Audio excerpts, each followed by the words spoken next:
আসসালামু আলাইকুম রহমতুল্লাহি ওয়া বারাকাতুহু। মানবতার সেবার সময় কিছু শয়তান দুষ্টু আর কিছু মানবরূপী ডাকাত আমরা পাই। এই ডাকাতরা, আমি আশ্চর্য হয়ে গেছি। আমি 2 দিন আগে মুড়ি কিনছি 60 টাকা করে কুমিল্লা থেকে, সেই মুড়ি এই ডাকাতরা 90 টাকা করে ফেলছে। মাত্র 2 দিনে আমরা মানবতার সেবায় ঝাঁপাই পড়ছি, আর এই ডাকাতরা আমাদের মানুষদের পকেট কাটার জন্য ব্যস্ত। 30 টাকা বাড়াই দিয়েছে মুড়িতে, চিড়াতে বাড়াই দিয়েছে 30 টাকা। এইরকম ডাকাতদের যেখানে পাওয়া যাবে সেই জায়গায় ছাত্ররা গণদোলায় যায় এদেরকে। এরা কেন এই সময় একটাই বক্তব্য, এই ডাকাতদের ধরেন। ঢাকা শহরে যারা এইসব জিনিসের দাম বেশি ধরবে, এই এলাকায় মাল আসছে, তাদেরকে গণদোলায় দেয়। আমি দাবি জানাচ্ছি দাসী বাজান একটু উঁচু আওয়াজ একটু বলে দেবো বাজান একটু। আসলে কথা বলার মতো এরকম শক্তি নাই। এরপরেও এই মুহূর্তে বন্যার ভয়াবহ অবস্থায় সবার প্রয়োজন ছিল সবাই বেশি বেশি মানুষের কাছে এগিয়ে আসা।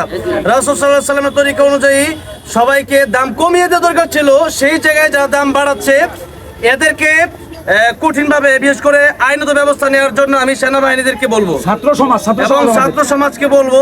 বিশেষ করে এখন ক্ষমতায় আছে ছাত্র সমাজ, এখন কিন্তু স্বৈরাচার ক্ষমতায় নাই। এই জন্য ছাত্র সমাজ ক্ষমতায় আছে। আমি ছাত্র সমাজকে বলবো, এই মানুষের পাশে, দেশের পাশে আপনারা যারা ডাকাতি করছে এদেরকে উৎখাত করুন, এদের বিরুদ্ধে আপনারা ব্যবস্থা নিন। আমাদের সেনা সাহেব চেয়ারম্যান একটু বলবেন।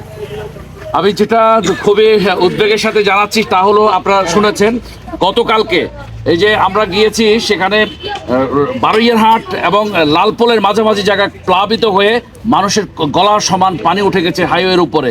এই কারণে আজকে 3-4 দিন পর্যন্ত হাইওয়ে ব্লক হয়ে আছে।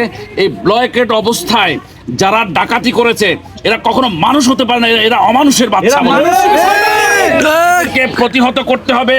ছাত্র জনতা, ওলামায়ে কেরাম সহ, ইমাম খতিব সহ প্রত্যেকটি শ্রেণী পেশার মানুষকে ঐক্যবদ্ধ হয়ে রাত্রি জাগরণ করে আমার ট্রাক ড্রাইভার, বাস ড্রাইভার, যাত্রীবাহীদেরকে পাহারা দিতে হবে আজকে। এই বিষয়ে যুব সমাজ, ছাত্র সমাজকে আমি সচেতন থাকার জন্য আহ্বান করছি।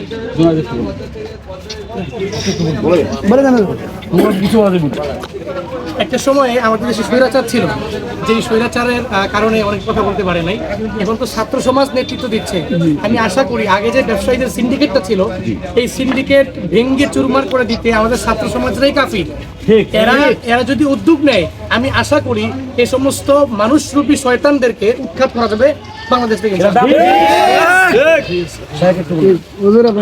আসলে কি বলবো, বলার ভাষা নাই। আমরা আসছি এত কষ্ট করে, মাথার ঘাম পায়ে ফেলে আপনাদের কাছে ত্রাণ নিয়ে আসছি। ত্রাণ বলবো কি, হাদিয়া নিয়ে আসছি।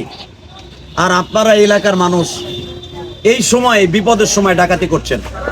ডাকাতি তো 2 প্রকার হয়। একটা হয় মানুষের সুযোগের সদ্ব্যবহার করে টাকা হাতিয়ে নেয়া। তার ভিতর সবচেয়ে বড় আমি ছাত্র সমাজ ভাইদেরকে বলবো, যখন এই বাংলাদেশকে একটা সুন্দর একটা নতুন সরকার তোমরা নিজেরা উপহার দিয়েছো, বাংলাদেশের মানুষের গণ অধিকার ফিরিয়ে দিয়েছো।